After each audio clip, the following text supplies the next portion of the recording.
आप देख रहे हैं प्रखर टीवी। धर्म को लेकर के कई प्रकार की भ्रांतियां रहती है। भागवत कथा का प्रचार प्रसार बहुतायत रूप में हो रहा है। हिंदू सनातनी लोग आज जागरूक हो चुके हैं और भागवत कथा एक ऐसा है जो न सिर्फ ग्रामीण से लेकर के बड़े शहरों तक इसका आयोजन किया जाता है। इसके लिए वृंदावन से लेकर के पूरे देश में फैले कई आश्रम हैं जो लोगों तक पहुंच करके अपने सनातन धर्म को अंतिम व्यक्ति तक पहुंचा रहे हैं। भागवत कथा एक ऐसा कथा होता है जिसको सुनने से ही लोगों के जीवन चरितार्थ हो जाता है। धमतरी में भी बाबर परिवार द्वारा भागवत कथा का आयोजन किया गया, जिसमें जंजगिरी से एक प्रसिद्ध महाराज जी पहुंचे, जिनकी कथा अविरल है। लोग उनके सुनते ही अपनी धारा में बह जाते हैं। यह सौभाग्य की बात है कि आज प्रखर टीवी के स्टूडियो में महाराज जी हमारे साथ मौजूद हैं। सबसे पहले तो महाराज जी प्रणाम, जय श्री राम। स्वागत है आपका प्रखर टीवी पे। नारायण महाराज जी हमारे साथ इस वक्त मौजूद हैं, जिनसे कुछ सवाल करेंगे भागवत को लेकर के, साथ ही साथ धर्म को लेकर के, इनके शिक्षा दीक्षा को लेकर के कई प्रकार के हम इनसे सवाल करेंगे। महाराज जी, सबसे पहले तो मैं जानना चाहूंगा कि मैंने ये सुना है कि आप इंजीनियरिंग के छात्र थे और इंजीनियरिंग के फील्ड के थे। इंजीनियरिंग के साथ साथ ये अचानक जो है भागवत जो है एक उत्तर दक्षिण का सामंजस्य हम कह सकते हैं, ये कैसा सफर रहा आपका? ये सबसे पहले मैं प्रखर चैनल के सभी दर्शकों को बहुत बहुत साधुवाद और धन्यवाद ज्ञापित करना चाहूँगा, और पूरे स्टूडियो को धन्यवाद ज्ञापित करना चाहूँगा कि आप धर्म की धुरी को धारण करके लोगों के मन में जो भ्रांतियाँ हैं उन सबको समाप्त करने के लिए सभी संतों को आप इस चैनल के माध्यम से अपनी बात रखने का अवसर दे रहे हैं। इनके लिए मैं आप सबको धन्यवाद दूँ। अभी आपने हमसे प्रश्न किया कि आप इंजीनियरिंग के स्टूडेंट हैं और इस क्षेत्र में आने का आपका क्या उद्देश्य था। पहले मैं भी सोचता था कि आध्यात्म बहुत जरूरी नहीं है जीवन के लिए, लेकिन जो कहते हैं ना, जिनको वास्तव में आध्यात्म का रस चढ़ गया हो, क्योंकि विज्ञान जहाँ समाप्त होता है वहीं से आध्यात्म प्रारंभ होता है। इसलिए मैं टेक्निकल स्टूडेंट होकर भी जब मैं ब्रजमंडल गया, मैं सर्विस भी करता था, और जब मैं ब्रजमंडल गया तो वहाँ सदगुरुदेव जी की शरणागति मिली, और वहाँ मैंने ऐसे लोगों को देखा जो बहुत वेल एजुकेटेड हैं और जो भगवान की शरणागति ले रहे हैं, इस क्षेत्र में आ रहे हैं, आध्यात्मिक क्षेत्र में आ रहे हैं। तो मेरे मन में एक सवाल उठा कि कुछ तो बात है, कुछ तो बात है आध्यात्म में कि सब लोग इधर दौड़ रहे हैं। और जब वास्तव में जब मैं आध्यात्म में थोड़ी सी रुचि ली तो मुझे आध्यात्म में एक अलग से सुख मिलने लगा। तो जैसे ही मुझे सदगुरुदेव जी की शरणागति मिली और उन्होंने यह आज्ञा दी कि बेटा, अपने जीवन के साथ साथ लोगों के भी जीवन में आपके कारण अगर खुशियां आ जाए, ईश्वर के प्रति अगर प्रेम आ जाए, तो ये बहुत बड़ी बात होगी। तो मैंने फिर आध्यात्म में प्रवेश किया और सदगुरुदेव जी की कृपा से और माता पिता के आशीर्वाद से मैंने ये प्रारंभ किया, और आज आप सबके मध्य में आप मुझे इस स्वरूप में पा रहे हैं। हमने सुना कि आप आश्रम का संचालन भी करते हैं, तो वो आश्रम कहाँ पर है, किस प्रकार का उद्देश्य है उस आश्रम का? छत्तीसगढ़ की पवित्र भूमि है, लगभग हमारे राजधानी से 20 किलोमीटर की दूरी में, भिलाई के पहले और चरोदा के लगा हुआ एक गांव है जंजगिरी। और जंजगिरी में एक बहुत सुंदर स्थान है जहां हनुमान जी विराजते हैं। घर के हनुमान जी हमारे लगभग 150 वर्ष पुराने, जिनकी प्रेरणा से और सभी हमारे जो शिष्य परिकर हैं उन सबके अथक प्रयास से लगभग 3 एकड़ की भूमि में ग्राम जंजगिरी में एक आश्रम का निर्माण हो रहा है। ऐसे तो शिष्यों ने बहुत सारे प्रश्न किए थे हमसे कि गुरुजी, आश्रम का निर्माण आप वृंदावन में करें, लेकिन मुझे इस बात की बड़ी खुशी है कि हम जिस पृथ्वी में जन्म लिए, जिस धरती में जन्म लिए, छत्तीसगढ़ के हम मूल हैं, और वहां जन्म लेकर के हमारा भी यह मन में भाव उठा कि क्यों ना मातृभूमि की सेवा छत्तीसगढ़ में हो, वृंदावन का एक स्वरूप छत्तीसगढ़ में बने। तो इसी उद्देश्य से यह आश्रम का निर्माण किया जा रहा है, जहाँ एक और गौ की सेवा, लगभग 50 से 55 गायों की सेवा निरंतर हो रही है। और यह गौ सेवा आश्रम निर्माण नहीं हुआ था तब से, जी जमीन हमारे पास नहीं आई थी तब से सेवा प्रारंभ है। लगभग 6 वर्षों से सेवा प्रारंभ है और आज लगभग गवों की सेवा हो रही है। और एक छोर भगवान शिव जी की प्रतिष्ठा अभी 22 जनवरी को, जब राम लला जी विराजे अयोध्या में, तो 22 जनवरी को ही भगवान शिव जी भी विराजे। और आश्रम के बहुत सारे प्रकल्प हैं। हमारा उद्देश्य बस यही है कि सनातन धर्म को एक नई चेतना मिले, जहाँ परमार्थ चिकित्सालय है, निर्धन बहनों का विवाह है और वैदिक गुरुकुल है। हमारी जो सनातन परंपरा है वैदिक गुरुकुल की परंपरा से दूर होती जा रही है। इसलिए हमारे आश्रम का मूल उद्देश्य यह है कि हम वैदिक गुरुकुल से जुड़े। गुरुकुल की परंपरा अर्थात गुरु और शिष्य की संबंध क्या होनी चाहिए और उस गुरुकुल में रह करके हम अपने धर्म के प्रति क्या सीखें, अपने धर्म का जागरण कैसे करें, ये हमारे आश्रम का उद्देश्य है। और हम लोगों से यह भी हम निवेदन करते हैं कि सनातन धर्म के लिए और क्या हो सकता है, अपने धर्म के लिए क्या हो सकता है, वह भी हमें मार्गदर्शन करें। महाराज जी, धर्म की बात जगह जगह होती है, सभी अपने धर्म के प्रति लगे रहते हैं। ये धर्म है क्या चीज? आखिर लोग आज कई प्रकार के दिग्भ्रमित हो जाते हैं, कई प्रकार के हर व्यक्ति हर जो है लोग आज मेरा धर्म ये कहता है, तो वहां पर कई लोग जो है दिग्भ्रमित हो जाते हैं, संशय में रहते हैं कि इस धर्म में कि उस धर्म में कि इस धर्म में, सभी अपने अपने धर्म को उच्च कोटि के बता रहे हैं। ये धर्म है क्या चीज? दरअसल बात अति संयुक्ति नहीं है। दरअसल हिंदू, मुस्लिम, सिख और ईसाई लोग कहते हैं ये धर्म है, अपितु ये धर्म नहीं है। हिंदू संप्रदाय है, मुस्लिम संप्रदाय है, ईसाई संप्रदाय है और सिख संप्रदाय है। दरअसल अगर इस संसार में कोई धर्म है तो एक ही धर्म है, वह है सत्य सनातन धर्म। और सत्य सनातन धर्म से ही अन्य धर्मों का उदय हुआ है। इसलिए हम सबको, और दूसरी बात यह है कि धर्म है क्या, तो हमें ऐसा लगता है कि पूजन करना, पाठ करना, तिलक लगाना, दान करना, आरती करना, ये उपासना के प्रकार हो सकते हैं, धर्म नहीं हो सकते। धर्म का केवल एक ही सिद्धांत है। महाभारत में वेद व्यास जी ने कहा, आत्माना ही प्रतिकूलानि परेशान समाचरेति इति धर्म। मैं जैसा व्यवहार अपने आत्मा के लिए चाहता हूँ वही व्यवहार सबके साथ करूँ, यही हमारा धर्म है। महाराज जी, आप लगातार भागवत कथा का लोगों को श्रवण कराते हैं जी। भागवत कथा के सुनने से व्यक्ति के जीवन में कितना परिवर्तन होना चाहिए और क्या उसका मूल उद्देश्य होना चाहिए, जो आयोजक भी रहते हैं वो और जो सुनते हैं वो उनको? देखिए, सबसे पहले हमें ना, जहां हम जा रहे हैं, जहां सुनने के लिए जा रहे हैं, सबसे पहले उनके प्रति हमें लगाव होनी चाहिए, क्योंकि श्रवण के साथ साथ ग्रहण भी आवश्यक है। हम नियमित श्रवण कर रहे हैं और अगर उस श्रवण के बाद उन शब्दों का अनुभव हमारे जीवन में जब नजर आने लग जाती है तब हम उनको स्वीकार करते हैं। तो भागवत जी में ऐसे ऐसे तत्व हैं। भागवत जी हमें नैतिक आचरण सिखाते हैं, नैतिक आचरण से भरे हुए हमारे ग्रंथ हैं। केवल कहानियां, केवल कथाएं ही भागवत जी में नहीं है, हमें अपने जीवन जीने का सिद्धांत भी कथा से मिलता है।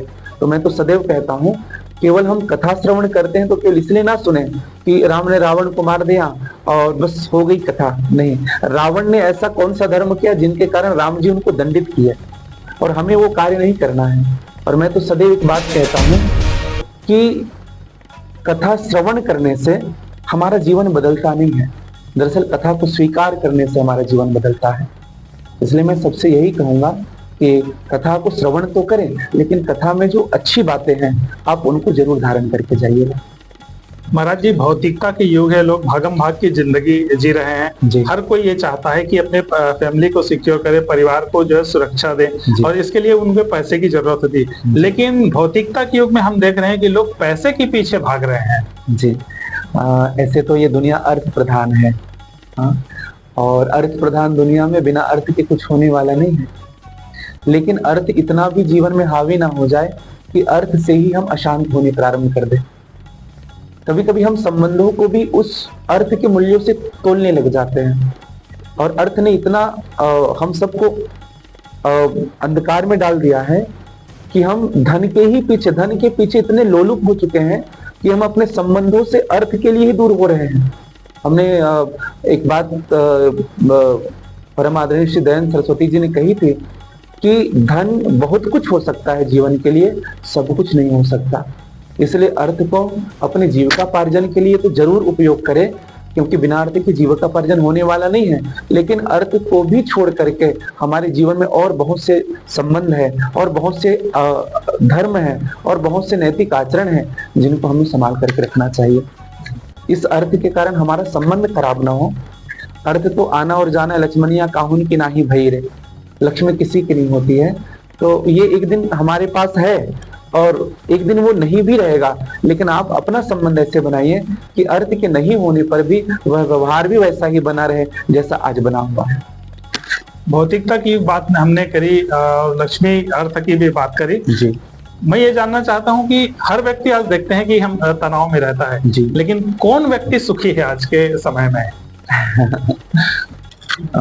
हम संत की भाषा में कहे तो दुखिया सब संसार है, सुखिया काहू न होए, सुखिया तो हरि भगत है, सुखिया कहावत सोए। भगवान का भगत इसलिए सुखी है क्योंकि जो व्यक्ति अपने जीवन के अभाव को भी अपना स्वभाव बना ले वही सुखी है। नहीं तो 99 किसी का आज तक 100 हुआ ही नहीं है। तो 99 में भी जो प्राप्त है वो पर्याप्त अगर व्यक्ति समझ ले तो व्यक्ति सदैव सुखी ही रहेगा।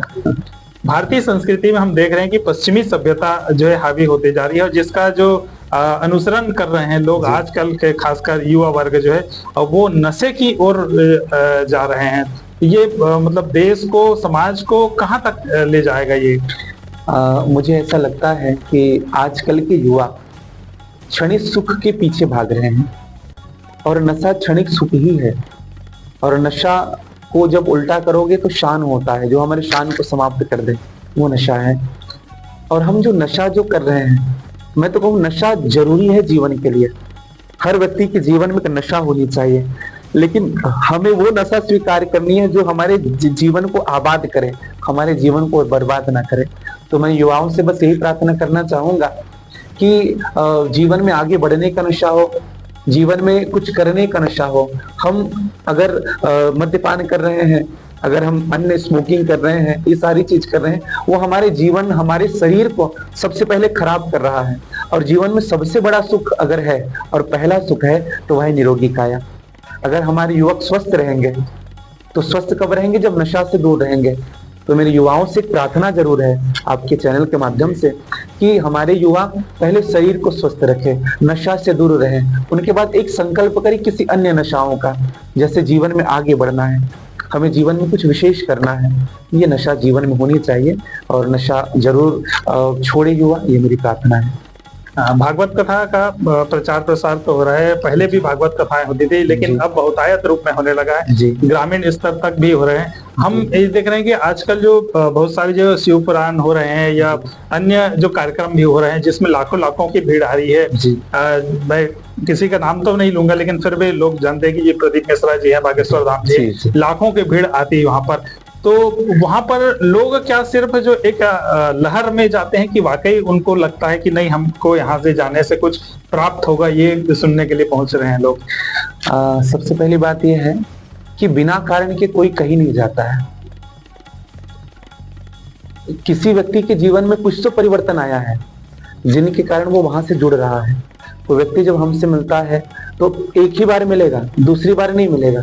दूसरी बार कब मिलेगा? जब हमसे अगर 10% या 1% भी लाभ होगा। तो ऐसा नहीं कि लोग इतनी जो भीड़ है केवल वो भीड़ की तरह चल रही है, ऐसा नहीं है। जरूर सबके जीवन में परिवर्तन आया है। जैसे आप प्रदीप मिश्रा जी की बात कर रहे हैं तो वास्तव में ये पूरी विश्व शिवमय हो चुकी है। और मैं धन्यवाद देना चाहूंगा आदरणीय प्रदीप मिश्रा जी को कि आपने हमारे सनातन को, और जो शिव मंदिर में जब कोई जाता नहीं था, आज स्थिति ऐसी है शिव मंदिर में, वास्तव में संसार शिवमय हो चुका है। तो मैं धन्यवाद ज्ञापित करना चाहूंगा। और कुछ तो कारण है, भगवान शिव की कृपा ही कहा जाए, अगर सीधी सीधी कहा जाए कि सबके जीवन में, चाहे वो अर्थ के रूप में हो, चाहे धर्म के रूप में हो, चाहे स्वास्थ्य को लेकर के हो, सबके जीवन में भगवान की कृपा हुई है। यहाँ पर आपने मिश्रा जी का, महाराज जी का नाम लिया तो कुछ मैं ये जानना चाहूंगा क्योंकि आप उसी क्षेत्र से हैं जी। ये देखा जाता है कि एक मध्यम वर्ग परिवार का होता है, जो जी। उसके मन में भी ये लालसा होती है कि काश मैं भी प्रदीप मिश्रा जी का कथा का आयोजन कर पाता। ये लालसा आज होने लगी, जैसे जी। हमारे धमतरी में भी सितंबर में ये आयोजन है। जी। लेकिन वहां पर जब एक आम जनमानस में ये बैठ चुका है कि उस आयोजन को करने के लिए करोड़ों करोड़ों रुपए के खर्च की आवश्यकता होती है, और जी। महाराज जी ऐसा कर लेते हैं, ऐसा लेते हैं, ये कितना कुछ सही रहता होगा? मेरी समझ में बहुत से लोगों ने हमसे चर्चा भी की थी कि महाराज जी लोग प्रदीप मिश्रा जी 2 करोड़ लेते हैं, तो 2.5 करोड़ लेते हैं, तो एक जगह 3 करोड़ लेते हैं, ऐसा सब चर्चाएं होने लगी। लेकिन मैं जितने भी आपके चैनल के माध्यम से जो हमें सुन पा रहे हैं, उनसे मेरी एक ही प्रार्थना है, ऐसा कुछ भी अब ब्रज मत फैलाइएगा, क्योंकि ऐसा कुछ है ही नहीं। क्योंकि देखो जो गाइडेंस करने वाले होते हैं कहीं ना कहीं हमें मिस गाइड कर देते हैं। 10 लोग हैं, आज धर्म के नाम पर लोग अपनी झोली भरने में लगे हुए हैं। ये उन लोग हैं जिनके कारण उनकी मूल्य अधिक बढ़ा करके महाराष्ट्र को बदनाम करने का प्रयास किया जा रहा है, या मैं तो कहूँ स्पष्ट कहूँ हमारे सनातन के प्रति आघात लगा करके लोग बदनाम कर रहे हैं। आप सीधे जाकर के मिलिए। मुझे जितना नॉलेज है, एक अभी गरियाबंद से एक हमारे आत्मीय शिष्य गए थे वहां, तो उन्होंने उनसे चर्चा हुई, तो उन्होंने केवल व्यवस्था बताई उनको, बाकी पंडाल का खर्च अन्य जो खर्च है वो अलग है। उन्होंने केवल व्यवस्था बताई आस्था चैनल का, और 8-10 लाख रुपए जो भी वो कर रहे हैं वो उनकी टीम चलती है साथ में, और सबका जीवन उनके टीम से ही चलता है, भगवान शिव से चलता है। तो ये सारी चीजें अपवाद है, ये उचित नहीं है कह पाना कि महाराष्ट्र इतना अधिक लेते हैं।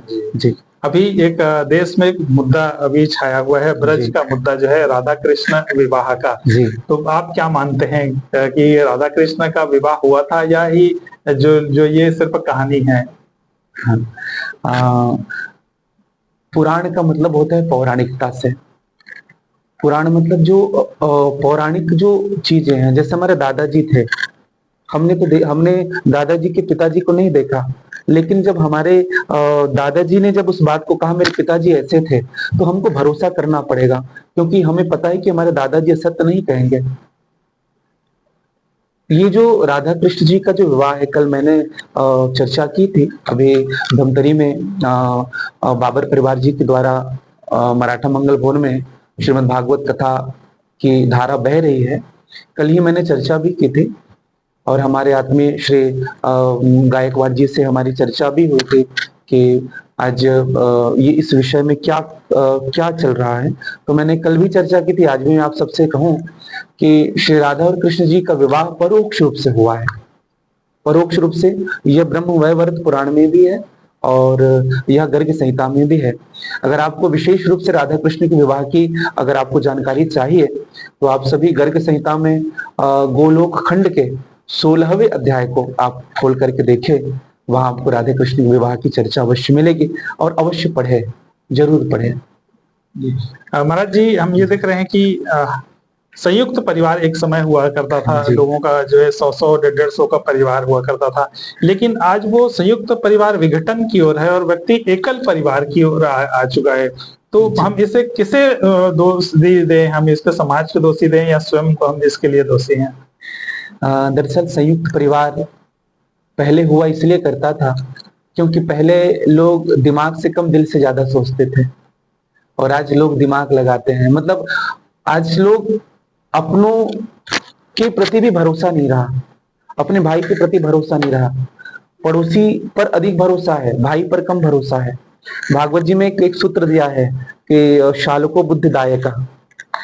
घर में अगर कोई बड़ा काम होगा तो भाई को नहीं पूछेंगे, लेकिन साले साहब को ससुराल से जरूर बुला करके पूछेंगे। तो मैं तो सदैव कहता हूं संयुक्त परिवार के विघटन का कारण यह है कि अविश्वास, हमें भरोसा नहीं है अपनों पर। और दूसरी दृष्टि यह है, आजकल का हर व्यक्ति अकेला रहना चाहता है। आज का हर व्यक्ति सारी सुख अकेला भोगना चाहता है। पहले ऐसा नहीं था। पहले आज भी हमारे पिताजी जब सर्विस करते थे, तो वहां से वो जब भी आते थे तो पूरे परिवार के लिए कुछ भी वस्तु लेकर के आते थे, तो पूरे परिवार के लिए। और दादाजी भी पहले जब लाते पूरे परिवार के लिए, लेकिन आजकल वैसा नहीं है। आजकल एक कमरे में बैठ करके दो चार उस जो भी वस्तु लाए उनको स्वीकार कर लेते हैं। क्यों? आजकल लोग बांटना नहीं चाहते। आजकल लोग जीवन में प्रसाद नहीं रख, मैं तो सदैव कहता हूं जो बांटा जाए उन्हीं को प्रसाद कहते हैं, और जो बटोरा जाए उसी को विषाद कहते हैं। और हम बटोरने में लगे हैं, इसलिए उस विषाद के कारण हमारे जीवन में विषाद आ रहा है। तो मैं तो सदैव प्रार्थना करूंगा कि संयुक्त परिवार इस धरती का स्वर्ग है, तो आप सभी संयुक्त परिवार रहिएगा, क्योंकि जब जीवन में समस्या आएगी तो एक परिवार ही साथ देता है और कोई साथ नहीं देता है। महाराज जी, आज की भौतिकता में हम देखते हैं कि एक जो मोबाइल हर व्यक्ति के पास होता है जी। सोशल मीडिया पे लोग लगे हुए रहते हैं, घंटों घंटों में उसमें डूबे हुए रहते हैं। जी। सोशल मीडिया व्यक्ति के जीवन को कितना प्रभावित करता है? देखो, सब चीज के सब वस्तुओं के एडवांटेज भी हैं, डिसएडवांटेज भी है। सभी व्यक्ति सभी वस्तुओं से हम अच्छी चीज भी ले सकते हैं सोशल मीडिया से, और उनसे बुरी चीज भी ग्रहण कर सकते हैं। ये हमारे मन स्थिति के अंदर है कि हम क्या ले रहे हैं। तो सोशल मीडिया ऐसे तो अच्छा है, मैं ये नहीं कहूंगा कि सोशल मीडिया गलत है, क्योंकि सोशल मीडिया के कारण चाहे समाज हो, चाहे हमारे निजी जीवन में हो, चाहे पूरा देश हो, वो उत्थान की ओर जा रहा है। बिना सामाजिक मीडिया के द्वारा, सोशल मीडिया के द्वारा कोई भी अपना बात दूसरे तक नहीं पहुंचा सकता या अपने विचार आदान प्रदान नहीं कर सकते। लेकिन अगर हम इस सोशल मीडिया का उपयोग गलत तरीके से कर रहे हैं, तो इनका यह भी कारण हो सकता है कि हम किसी और को डिमोटिवेट करने के लिए, हम उनको गिराने के लिए हम इसका उपयोग कर रहे हैं। और सोशल मीडिया का उपयोग मैं तो सदैव सबको कहता हूँ, सोशल मीडिया को सही वे में आप करिएगा, क्योंकि सोशल मीडिया अच्छी चीज है, आप उनको अच्छी चीजें प्राप्त करिए, गलत चीजों में इनका उपयोग ना करें। महाराज जी, हम आज के युग से फिर से आप पुराने युग में हम चलते हैं। अभी रामलला का प्राण प्रतिष्ठा हुआ, देश पूरा राममय हो गया था जी। भगवान श्री राम जो है सबके दुखों के तारने वाले हैं, ये कहते हैं। लेकिन ऐसी क्या स्थिति आ गई थी कि माता सीता को परीक्षा देनी पड़ गई? दरअसल माँ सीता ने परीक्षा इसलिए नहीं दिया था कि भगवान राम जी को सीता जी के ऊपर भरोसा नहीं था। रामचरितमानस में मैं थोड़ा सा जाऊंगा, आपके दर्शकों में बताना चाहूंगा कि राम जी ने परीक्षा नहीं ली थी। दरअसल जो मूल जो सीता थी उनको भगवान राम जी ने अग्नि में वास दिया था। आरण्य कांड में एक प्रसंग मिलता है, रामचरितमानस आप सब कभी पढ़े होंगे। तो भगवान राम जी ने लक्ष्मण जी को अपने से दूर किया और माँ सीता और भगवान राम जी संवाद करने लगे। और राम जी ने कहा माँ सीता से कि सीते, अब मैं नर लीला करने जा रहा हूं, अब मुझे दुष्टों का संहार करना है, तो इस समय आप मेरे साथ रहेंगे ये उचित नहीं है, क्योंकि आपको अव्यवस्था होगी, इसलिए आप अग्नि में वास करो। मानस में एक चौपाई है, तुम पावक में करो निवासा, जो लगी करो निशाचर नाशा। आप अग्नि में वास करें। अग्नि में ही क्यों वास करवाया? क्योंकि भगवान राम जी अग्नि से ही प्रकट हो गए हैं। तो एक तरह से अगर माना जाए तो भगवान राम जी अग्नि उनके पिता हैं, उनके परिवार है, उनके वंशज हैं। तो या बहू ससुराल में सुरक्षित रहेगी या वो मैके में सुरक्षित रहेगी। तो हमें ऐसा लगता है कि भगवान राम जी ने अपने घर में अर्थात अपने ससुराल में अर्थात अग्नि में ही माँ सीता को भेज दिया। उसी समय कुछ समय बीतने के बाद रावण का वध आदि आदि सब कारण हुए, तो फिर माँ सीता की अग्नि परीक्षा हो गई, अग्नि से माँ सीता को गुजारा गया। ऐसा कुछ नहीं है। दरअसल जिस अग्नि में मेरे माँ सीता को भेजा गया था, भगवान राम जी ने उसी अग्नि से माँ सीता को प्राप्त किया है। अग्नि परीक्षा नहीं ली गई थी। दरअसल अपनी जो मूल सीता थी उनको भगवान राम ने प्राप्त किया, और जो परछाई थी मेरी माँ सीता की, क्योंकि मूल सीता के जाने के बाद परछाई बच गई और इस परछाई को रावण ने हरण कर लिया था। इसी में हम रामायण में सीरियल में देखते हैं या प्रसंग में सुनते पढ़ते हैं कि एक व्यक्ति के, उसे अयोध्या का ही एक व्यक्ति है जिस धोबी समाज से था, उसके ये कहने पर सब कुछ हो गया, ऐसा कहा जाता है। उन्होंने अपनी पत्नी पर भरोसा नहीं किया। अच्छा, माँ सीता का त्याग होने के पीछे कारण दरअसल हमें ज्ञान का भाव मूल कहा जाए। जो जितने भी विधर्मी हैं, जो हमारे सनातन धर्म के प्रति जो आक्षेप कर रहे हैं, जो सवाल उठा रहे हैं, उनसे भी मेरी एक ये बात मैं कहूंगा, आप भी सुने, और जितने मेरे श्रोता जितने आपके चैनल के माध्यम से, प्रखर न्यूज के माध्यम से जितने भी सुन रहे हैं, आप सबसे मेरी विशेष आग्रह है कि भगवान राम जी ने माँ सीता का त्याग क्यों किया। जब माँ सीता गर्भवती हुई तो ऐसी शास्त्रों में मान्यता है, जब गर्भ 5 मास का हो जाता है तो फिर पति और पत्नी को एकांतवास नहीं करना चाहिए। तो भगवान राम जी ने माँ सीता से कहा कि सीते, आपकी भी इच्छा थी कि आप वन में रह करके आप जंगल में भ्रमण करें, आप वन में रहे, आप थोड़ी सी एकांत वास करें। और भगवान राम जी के अगर साथ माँ सीता अगर रहती तो भगवान राम जी ने स्पष्ट कहा माँ सीता से कि आप वन गमन करेंगे, इनके लिए मैं धोबी को निमित्त बनाऊंगा। अच्छा। क्योंकि 5 महीने के बाद पति और पत्नी साथ नहीं रह पाएंगे, और माँ सीता की भी बड़ी प्रबल इच्छा थी कि मैं प्रभु मैं वन में रहूं, इस गर्भ अवस्था में मैं वन में रहूं। तो भगवान राम जी ने धोबी को निमित्त बनाया और 8वें मास में ये विवाद उत्पन्न हुआ और भगवान राम जी ने स्वयं छोड़ा माँ सीता को। और ऐसा नहीं कि माँ सीता को दुख मिला, जनक जी और सुनैना जी वाल्मीकि रामायण के अनुसार, आनंद रामायण के सार कांड में भी आपको इनकी चर्चा मिलेगी। वाल्मीकि रामायण के अनुसार, आनंद रामायण के अनुसार, सार कांड के अनुसार माँ सीता के साथ जनक जी महाराज भी गए और सुनैना जी भी गई, जो माँ सीता के साथ थी। जनक जी भी साथ थे और उनकी माँ सुनैना भी साथ थे। नारद पुराण के अनुसार कहीं कहीं यह चर्चा मिलती भी है कि माँ सीता बड़ी सुख में थी। माँ सीता के शब्द है कि मैं जो सुख अयोध्या में नहीं भोग पाई वो सुख मुझे आज यहाँ मिल रहा है। तो कोई भी पुत्री अपने माता पिता के साथ सुखी ही रह सकते हैं। मूल कारण यही था कि गर्भावस्था में माँ सीता को वन गमन की इच्छा थी, इसलिए भगवान ने धोबी को निमित्त बनाया। ये भगवान की लीला है और इस लीला को हम समझ नहीं पाते। माँ पार्वती भी भ्रमित हो गई, भगवान शिव से पूछा प्रभु ये वही राम है कि और कोई राम है। तो जब माँ पार्वती शिव जी के साथ भ्रमित हो सकती है तो आप और हम सब मनुष्य हैं, तो हमारा भ्रमित होना तो स्वाभाविक है। अंतिम मैं आना चाहूंगा इस पर, सवाल नहीं करूंगा, एक अनुरोध करूंगा जी। कई जगह भागवत कथा में हम सुनते हैं छैया भुइया का वो 2 लाइन जो है लोग भाव विभोर हो जाते हैं जब आप उस 2 लाइन को गाते हैं तो। जी जी। ऐसे तो मैं छत्तीसगढ़ी बहुत कम मैं बोलता हूँ, घर में हमारे छत्तीसगढ़ी बोलते हैं पूरे परिवार हमारे, और मुझे गर्व है कि माँ कौशल्या की इस भूमि में आज ठाकुर जी ने हमें जन्म दिया।